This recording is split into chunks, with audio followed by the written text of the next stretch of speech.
लेस्को ने सार्फिन के लिए 1,50,000 सिंगल और 3 फेज़ मीटर्स खरीदने का फैसला किया है। Single phase AMI high directional और AMI स्मार्ट मीटर्स की ख़रीदारी की जाएगी। लेस्को की 3 कैटेगरीज़ की सूरत में ख़रीदारी के लिए अरबों के अखराजात बर्दाश्त करना होंगे। लेस्को ने शोबा मटीरियल मैनेजमेंट ने सिंगल और 3 फेज़ मीटर्स की ख़रीदारी का अमल शुरू कर दिया है।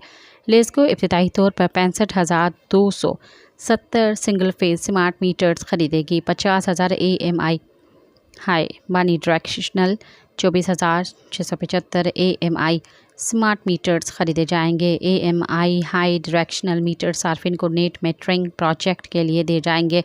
AMI स्मार्ट न्यू कनेक्शंस और जलने वाले मीटर्स की तब्दीली के लिए इस्तेमाल होंगे।